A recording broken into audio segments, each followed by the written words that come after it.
Welcome to Chapter 1, Beyond Silos, Engineering Success with PTO. I'm Latrice Williams, your host from Creatives in Conversation, and today we're talking to Dr. Crystal Bray from PTO Partners and author of Think Forward. Crystal, so excited to be talking to you today. Can't wait to just unpack all the great things we have lined up in each one of these chapters. So let's dive right in, shall we? Yeah, absolutely. So let's talk about beyond silos, engineering success with PTO. The first area I kind of want to talk about is understanding the multidisciplinary nature of product and technology operation and how it breaks conventional siloed boundaries. Can you tell us a little bit more about breaking the siloed boundaries in this kind of unconventional approach? Yes. Thank you for the introduction. So product and technology operations is a space that's kind of an amalgamation of things. And to give you a sense of how it came together, let me just give you a sense of my background. So I'm actually a trained physicist, which means I got my PhD in physics. I got it from Stanford studying laser electronics or excitations in semiconductor materials. From there, I went on to do scientific consulting and then business consulting, in which I found that there were some similarities of applying science or applying a hypothesis and a statement or theorem and turning that into a process that can be repeated for similar results. If you think about a hypothesis, right, you have a question or an answer, then there's a scientific method you have to go through.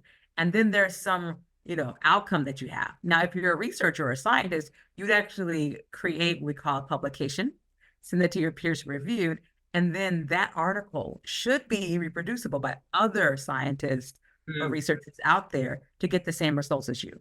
Now, when you're in operations, a lot of things you see are very similar. We're looking into consulting and then going on to being a data scientist and moving on from there to doing product operations myself. I realized consistency in the process is key. Now, when we're looking at the silos of growth, if you notice, I've done a lot of things, but nothing I talked about has a department focus. Anyone at any department can actually apply the same theorem. You have a question you want to answer, or a problem you want to solve, or solution you want to get consistently, and you follow a system of processes or procedures, and you can get there.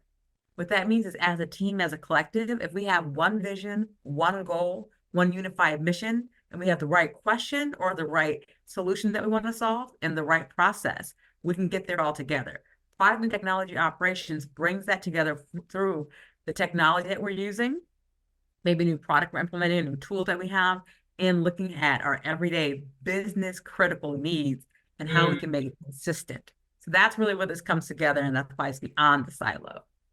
Oh, that's so interesting. I love sort of this idea that this product and technology operations does not live within a boundary, doesn't live within one particular confine, but it can be applied to basically anything. It's limitless. So almost in essence, it kind of can't be siloed, right? Like, because it is a process that can be implanted in any operation and into anything. Am I right? Absolutely. That's exactly what we're trying to say here. It's a process, it's a thought, it's even a methodology, but it's not tied to any organization. You can do it in engineering, you can do it on customer support, you can do it on analytics, you can do it everywhere. So if you think about product technology operation, even if someone's responsible for it, it really is a team sport.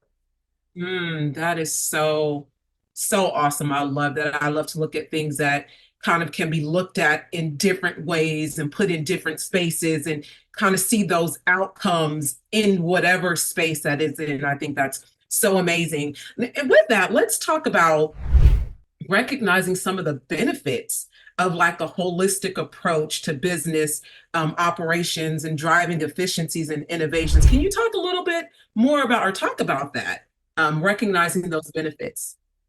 The benefits, exactly what you're saying, the benefits of actually having no barriers or walls, we're looking at product technology operations, is that there's synergy, right?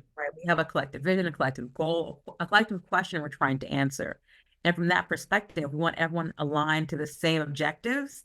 And in doing so, we don't repeat work. We clearly communicate across what the results are, the action items to be done, and then we're all moving in the same direction, and we get to leverage everyone's unique abilities. So it Mm, actually has that synergistic kind of vibe to it, which is why you want to implement holistically together as a team instead of individually as a department. I think that's so critical and so important. You're looking at things not from a siloed in this particular respect, not from a siloed kind of vision, but looking at the broader picture and finding those links, right?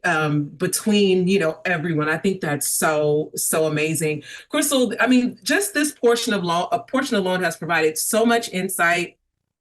Definitely looking forward into rolling into chapter 2. So let's go ahead and wrap up chapter 1, and we'll head on over to chapter 2. This is Latrice with Creatives and Conversations. Chapter 2 is on the way.